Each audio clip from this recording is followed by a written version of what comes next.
Assalamu alaykum. İfadəçilik salonundakı barlıq həmçinlər, həmminlarınki muş vaxtı xeyirlik bolsun. Tövəndə ötüldiğən dərsimiz sulu biçinə. Tövəndə bu sulu biçinimizə ketadigan materiallar bilan tanışıb çıxaylı. Bu biçinə ketadigan materiallar seriq may 250 gram, 100 gram yemişə. Anadakın badam yoki örük meğizi yoki yamaq meğizi bolsun boldu. Bunundan 100 gram. Anadakın sulu, yəni yemək pişəm dep qoyamdıq mana. Bunundan 250 gram, qar şeker 100 gram, ağ şeker 100 gram, 2 dana tuxum, 5 gram podafın, 3 gram tuz, 5 gram süt pırağı, ondan keyin 400 gram un. Ketadigan materiallar mana muşular.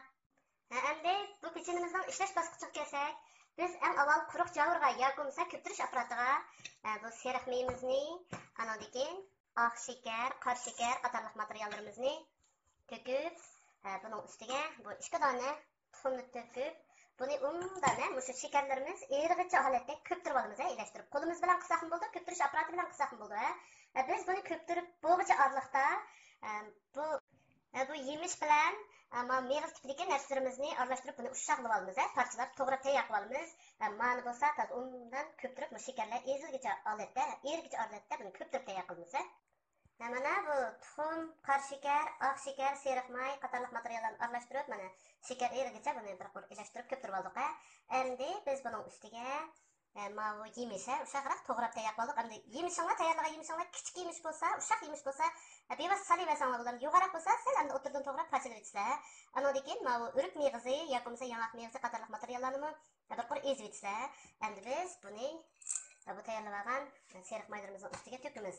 Ondan keyin buning ustiga vanilya, ya'ni supraq. Buni to'kamiz.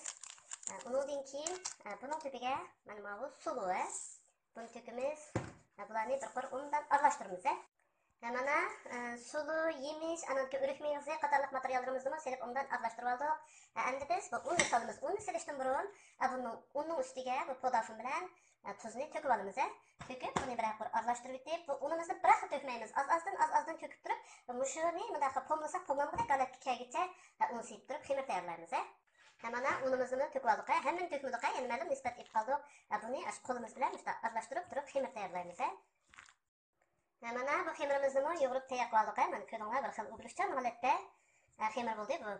Endi biz bu xemirimizni balpranik o'xshash kumlashda zugul qilib pishirsak bo'ldi. Yoki bo'lmasa zugul qilib o'tirni ozgal holat qilib o'tirga o'zinglar xohlagan yaxshi ko'rgan tamdiki murabbalarni quyib turib pishirsanglarmi bo'ladi. Endi biz bu pranikimizniki rastlash bosqichiga o'taylik. Mana bu pechenlarning hammani rastlab tayyor qildim. Mana mani 12 grammdan zugul qilib, mana balpranikda rastlab olib, buning ustiga meva qiyami, go'g'ra deb qo'yamdik, bundaq shokolad tamlik meva qiyamida hamma xil shakl chiqarib qo'ydim. Malani bo'lsa pishib bo'lgandan keyin bezaydi, buni hech qanday qilmadim. Mani qulupnay pranikniki usulida buni rastlab, buning bir turkumlarning tepiga, ya'ni shu meva qiyam bilan shakl chiqarib qo'ydim. Bir turkumini bo'lsa, ya'ni balpranikda qilib, buni o'tirni ozgal holatga kelib, buni o'tirga qapqatniki murabbasini quyib, ya'ni tepiga bayiqi meva qiyam bilan shakllantirib gul chiqarib qo'ydim. Maningda hech qanday qilmayman, murabba to'ldirib qo'ydim. Mana shu bir necha xil usul bilan rastlab qo'ydim. Endi sizlarning o'zingizlar yaxshi ko'rgan shakllarda shakllantirib olsanglar bo'ladi. Endi biz bu pranikimizni oldin qisilgan duxovkada 180 gradusda 10-15 minutgacha pishirib olsanglar bo'ladi. Bu pranikimiz intayin tez pishadi. Pishib chiqqan vaqtda bu yumshoq holatda bo'ladi, tutqun bo'lmaydi. Sal muzlagandan keyin anadagi listni ajratsanglar bo'ladi. Bo'ldi. Endi biz bu pranikimizni duxovkaga silib pishishini saqlaylik. Mana bu pranikimiz pishib chiqdi. Pishib chiqqandan keyin men oq shokoladni eritib, mana bir turkumdan ustiga oq shokoladdan bunday shakllantirib zinatlab qo'ydim. Mana endi shu o'zining bitimlarni iste'mol qilsak bo'ldi.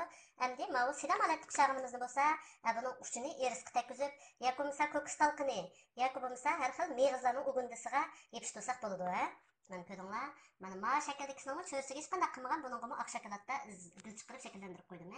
Mana o'zinglar xohlagan shakllarda bezab olsanglar bo'ldi. Mana men shu xil shakllarda bezab qo'ydim. Endi o'zinglar shu ichida yoqtirganlarni qilib olsanglar bo'ldi. Shuning bilan bu darsimiz tamom. Xayr xo'sh.